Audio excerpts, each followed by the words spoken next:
Assalamualaikum warahmatullahi wabarakatuh. Welcome back to my YouTube channel.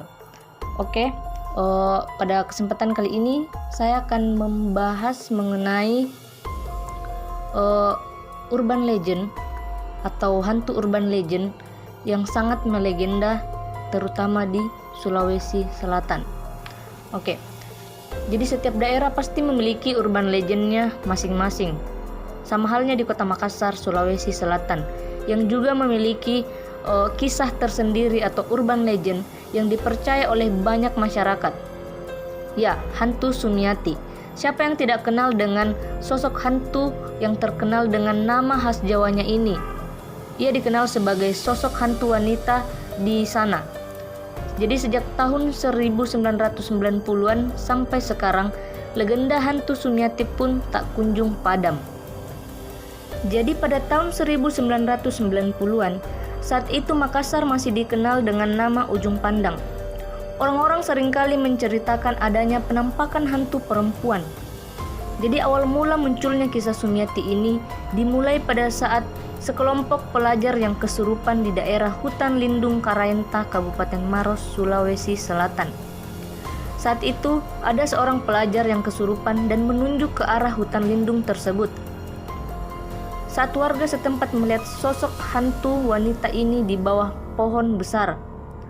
Nah, sejak saat itulah banyak warga yang melihat penampakan hantu yang sama di tempat tersebut. Bukan hanya sampai di situ saja. Sebagian orang juga mengaku melihat penampakan hantu Sumiati di sebuah taman yang ada di pusat kota Makassar. Ada yang melihat di pinggir jalan saat lewat tengah malam dan di berbagai tempat di kota Makassar lainnya. Hal ini tentu saja berdasarkan kesaksian orang-orang yang mengaku pernah melihat sosok hantu Sumiati ini. Konon, sosok Sumiati tidak berbahaya apabila dia menampakkan dirinya dengan pakaian berwarna putih. Itu dilakukannya hanya untuk memberitahu keberadaannya kepada masyarakat setempat bahwa ia benar-benar ada. Begitupun juga sebaliknya. Sosok hantu Sumiati akan sangat berbahaya apabila dia menampakkan dirinya dengan pakaian berwarna merah. Nah, jadi konon Sumiati ini menampakkan dirinya dengan pakaian warna merah, itu menandakan bahwa ia sedang mencari korban. Jadi orang yang melihatnya akan mendapatkan musibah, entah itu musibah kematian, kecelakaan, atau hal buruk yang lainnya. Jadi menurut cerita yang beredar, hantu Sumiati hanya menampakkan dirinya kepada orang-orang yang berprofesi sebagai tukang becak dan supir angkot. Ternyata usut punya usut, kematian hantu Sumiati adalah ada kaitannya dengan hal itu, sehingga dia dendam kepada orang-orang dengan profesi sebagai tukang becak ataupun supir angkot. Tapi kembali lagi bahwa hal itu hanyalah mitos yang kebenarannya tidak pernah terungkap hingga sekarang. Konon sosok Sumiati adalah perantau yang entah dari mana ia berasal. Ia datang ke Makassar untuk merantau dan mencari pekerjaan. Pada saat itu, saat ia sedang berjalan sendirian di malam hari, tiba-tiba ia disekap oleh kawanan pemuda yang kebetulan bertemu dengannya di jalan. Suasana malam yang sangat sepi dan sunyi saat itu membuat Sumiati tidak berdaya dan tidak bisa meminta tolong kepada orang-orang. Sumiati pun dilecehkan oleh kawanan pemuda yang tidak bertanggung jawab itu. Setelah itu, para pemuda itu menyeret Sumiati untuk naik ke atas mobil, dan mereka langsung membawa Sumiati ke sebuah tempat untuk dibuang.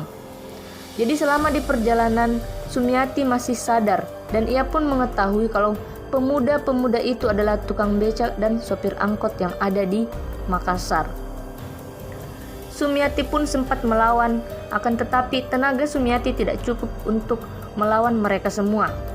Karena merasa jengkel dengan sikap Sumiati yang memberontak, salah satu dari mereka tidak sengaja membunuhnya. Akhirnya mayat Sumiati dibuang di hutan lindung Karaenta, Kabupaten Maros.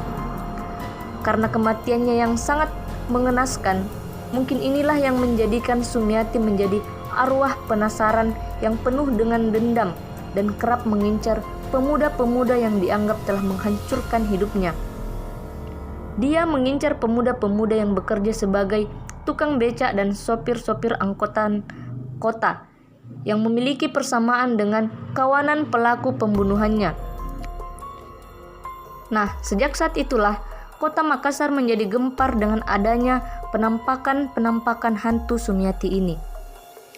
Mitosnya, Sumiati dikabarkan meneror para pria berbaju merah sebab salah satu pelaku pemerkosa saat itu memakai baju berwarna merah. Jadi, dilansir dari Republika, pihak kepolisian saat itu berhasil mengungkap para pelaku pembunuhan Sumiati. Saking terkenalnya sosok hantu urban legend Sumiati ini, sampai-sampai dibuatkan film pada tahun 2015 dengan judul Sumiati dan diputar di 20 kota di Indonesia. Akan tetapi di film ini ada sebagian alur cerita yang diubah. Nah, itulah tadi cerita mengenai hantu urban legend Sulawesi Selatan. Banyak yang percaya namun ada juga yang meragukannya. Namanya juga mitos kan? Nah, baiklah, sampai di sini dulu cerita yang saya bawakan. Dan jangan lupa subscribe, like, comment, and share. Dan jangan lupa klik tombol loncengnya agar kalian tidak ketinggalan info-info menarik lainnya. Terima kasih sudah menonton dan mendengarkan. Assalamualaikum warahmatullahi wabarakatuh.